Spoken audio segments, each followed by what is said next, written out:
Everyone. In today's episode, I'll discuss the Australian housing bubble. It's an interesting topic because in a lot of media outlets, you'll see a lot mentioned about the Australian housing market and it being a bubble, but I'm actually going to get into a few different key parts of this.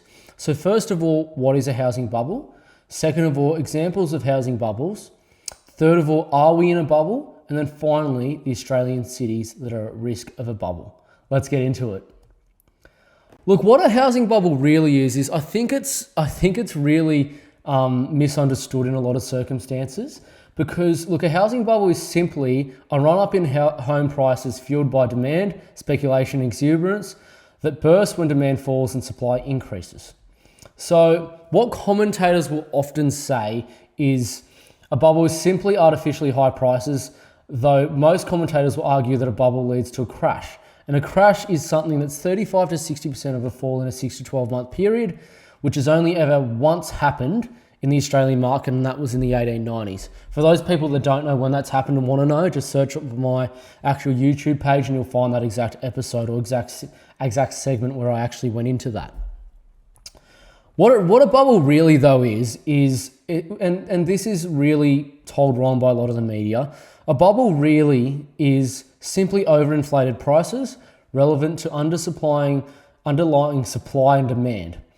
Then due to that falls and then recorrects on its due course. So it generally goes to its long-term averages. What then happens as well is it could be as simple as a minor correction. A bubble isn't necessarily a massive crash.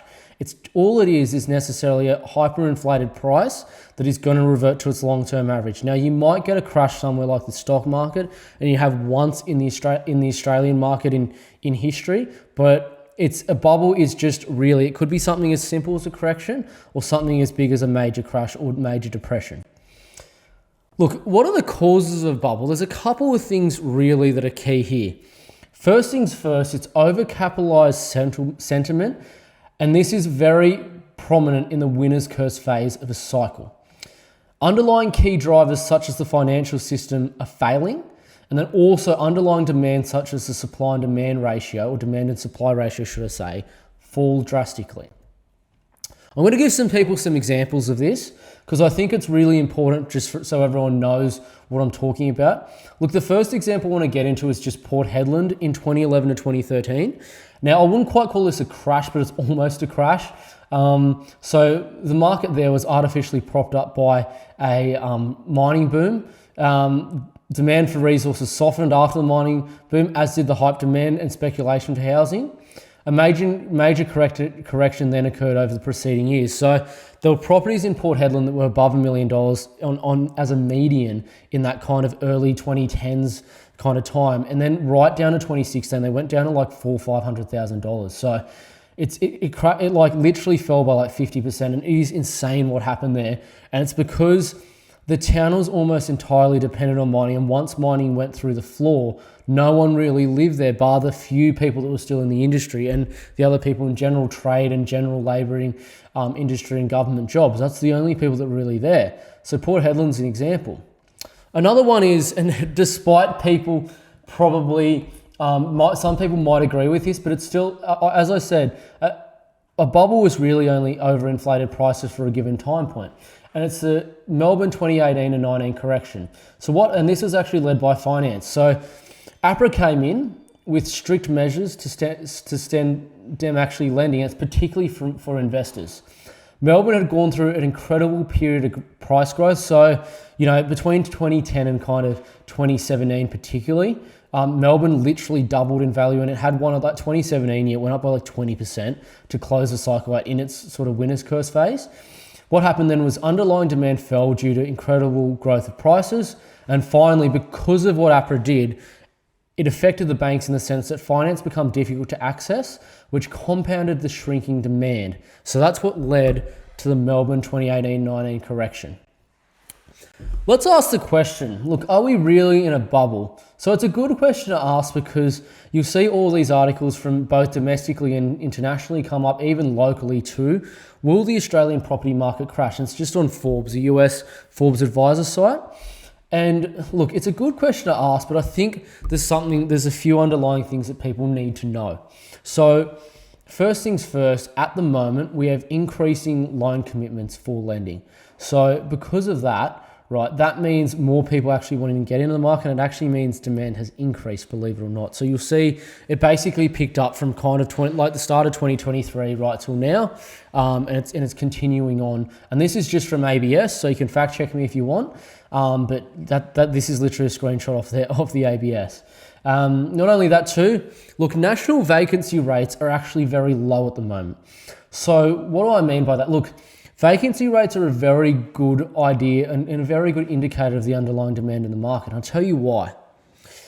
When property prices go up, there is an element of speculation there. Don't get me wrong, there's fundamentals, but there's an element of speculation there. When vacancy rates fall and rental demand goes up, it's very natural in nature, and I'll tell you why. If you go and rent a house, right, and let's say it's $500 a week, you're not going to be, let's say, wow, this is such a nice house. I can't wait until they charge me $600 a week, are you? You're going to be like, no, I'm happy with this house, but I hope the rent stays the same or ideally goes down. But if it goes up, the demand there is very natural in its course. So that's the reason why the market is actually fairly strong at the moment. Those are basically record low vacancy rates nationally. So it's just incredible what's going on there. Furthermore, these are just mortgage delinquency rates. So if you look at this graph here, not graph, but it's a table, should I say. You could put it in a graph, but either way, you'll notice there that the mortgage delinquency rates, look, if you go right back to, 2019 and 2020, when you had, kind of the 1 to 2-ish%, or maybe a touch higher percent of delinquency rates there.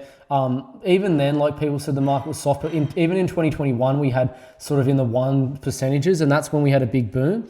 If you look at now, this is just on prime and arrears, prime and non-conforming as well, sort of rates. You'll see that there that you can, it's somewhere usually between the low, the low ones to even below 1%. So it's actually lower. So that means not a lot of people are actually falling behind on mortgages, despite what the media say.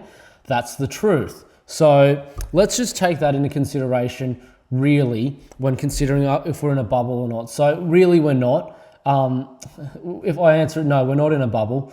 And the reason is there's too many strong underlying fundamentals behind that. And they're going to stay likely for a minimum of 2 years. So look, vacancy rates, that housing crisis and vacancy rates is going to stay there for, minimum 2 years, I think, or maybe for 10, because the government just has, we need a real big change of government for that to change, and it's just not going to happen anytime soon. So that's one reason. As I said, delinquency rates are way too low for us to be in a bubble, because plenty of people, that means affording their mortgages. So you need that kind of number to go over 2-3% kind of to really have a proper correction, really. Like you might have a dead cat bounce or finance correction once in a few cities, but not for a national market. And increasing loan commitments just means that there's enough demand for people with money. So that's not going to really happen either, to be honest. So look, to give everyone an idea, no, we are not in a bubble, definitely not. But again, as I said, that's not the same for every city, and we'll get into that. Let's get into everyone's favorite section, and it's how at risk each city is. So I'm going to start with primary markets. So that is Sydney, Melbourne, Brisbane, Perth, Newcastle, Geelong, Wollongong, and the Central Coast. So for those that don't like it, these are the markets that I buy in because they're the best performing in all of Australia. So that's what we're going to get into. But look, another part of I'm actually going to mention too is secondary markets. So that's the Gold Coast, Sunny Coast, Adelaide, and Hobart. But look, before I get into this, I just want to let everyone know there's actually something that I've brought out, and it's called Premier Properties. So that's on my website, and what Premier Properties is it's properties with above a 13% total return. Your total return is calculated by your CoreLogic 30-year growth rate plus your immediate rental yield. So to give you an idea, most buyers agents and people struggle to get anything, and I mean 99.9% of them, anything over 11%. And in essence, what they do is, and they hide it by saying, well, I've got 20% growth in the last year or however long it is, right? And they've bought in Logan, they've bought in Townsville, they've bought in Dubbo, they've bought in Shepparton, they've bought in remote WA, and they say that, and that's how they try to hook people in. But the truth is, those markets long term have done 3 to 5% capital growth, and they will revert to that over the long term. So Premier Properties will show everyone up with that. It'll show you the best properties in the market to buy, literally. And all you need to do is just go and sign up really there. It'll be on the website via www.compoundinvest.com.au. And share it with, if you're serious about buying something really good to live in, if you're an owner-occupier, or really serious about buying the best asset as an investor, that's where you should go. You're going to get properties that are, on market. Some will be on market, some will be pre-market, some will be off market, some will even be from vendors that I've met who just want to sell, and I can sort out the conveyancer will help the deal go through smoothly with no issues whatsoever. So share this if you're really serious, or you know a friend, cousin, or anyone you've just met who wants and is really serious about doing it the right way. Premier Properties is for you. Check my website out and just sign up for it. I guarantee it'll be worth it. Let's get back into it though. So look, primary markets, this is how risky they all are at the moment, really. So you'll see here, Perth and Brisbane are a lot more risky. And to give you an idea, this risk-o-meter, this is kind of how it works. So I've previously done an episode with the property clock, and obviously, look, it doesn't necessarily mean it's a certain point on the clock. What the risk-o-meter is saying, if you buy here now, this is the level of risk that you are taking on by buying here. So obviously somewhere that's gone through an incredible growth phase, right, recently, is going to be more risky because it's more likely to actually go through a downturn and then obviously go down from there. So like, in saying that though, like the thing really is that once it's actually started through its downturn, it's going to move slowly down from critical back towards very low, and then once it starts at its stabilization phase, it's going to move up towards its critical. So you'll notice that some markets here may have moved slightly down, or maybe moving slightly down. But you know, that's kind of where it's at. So to give everyone an idea, Perth is definitely the most risky market of the primary markets, 100%, simply because it has done so well and it's getting to that kind of close to winner's curse stage. So that's why it's up there. Brisbane has a bit more legs in it, so that's where it's kind of at. You kind of New South Wales major markets, so your Sydney Basin, Sydney, Newcastle, Wollongong, Central Coast markets. Newcastle's probably a little bit earlier in that phase than the rest of them. Central Coast and Wollongong may go through a bit more of a stabilisation first, so that's why it's medium and low. But look, Melbourne and Geelong, they cannot really go down much more in value or at all, or they're not going to probably stabilise for many more years at all. They have so much underlying pressure in terms of, number one, demand is low at the moment, but the ability to service, the ability for the local population to afford it, the actual fundamentals behind the market are so strong that the minute sentiment changes, that is going to go up. So it is easily the lowest risk market in the whole country, to give everyone an idea. So if I describe that with the secondary markets, I'm just going to show everyone here what basically the secondary markets look like. And you'll see Adelaide particularly I think it's basically almost at your critical stage of risk. Previously in another episode, I described the property clock, it being in the winner's curse phase, and I think it basically almost is in the winner's curse phase. So it is very risky to buy there at the moment.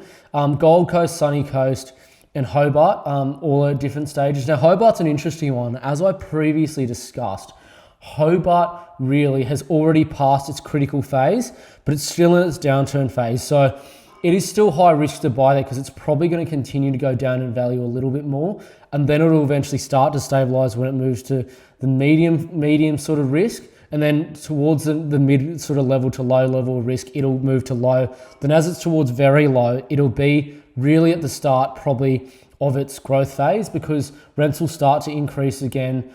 You'll start to get better underlying demand, better demographics for the actual area you're buying in, and then it'll start growing again in probably a couple of years post stabilization phase. So that's to give her an idea about where they sit and how it kind of works. But that's the markets, and that's the risk that you're buying in these kind of markets at the moment. And I hope I'm going to bring out a visual on my website eventually of this, so stick around if you want to have a look at that, and I will update it quite regularly. But again, as I previously said to everyone, stick out and sign up to Premier Properties on my website if you want access to the best properties that literally no one else does and no one else has.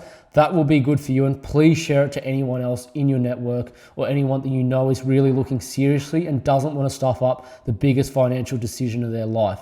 But then again, Thanks again, everyone, for watching. Please subscribe to the channel. And if you've got anything you really want me to run an episode on, and I can with my values and morals and the way I operate. I'm not going to do an episode on best suburbs to buy in Townsville. I'm not going to do it on why you should buy in Dubbo. Don't ask me to do that. I'm just not going to do that. But if you have a question, and it might be, for example, why you should buy in this kind of market, why wouldn't you buy in this market? What is the riskiest segment of this market? No problems doing that at all. So please let me know what you want to see. And I thank everyone for watching again. Cheers, guys.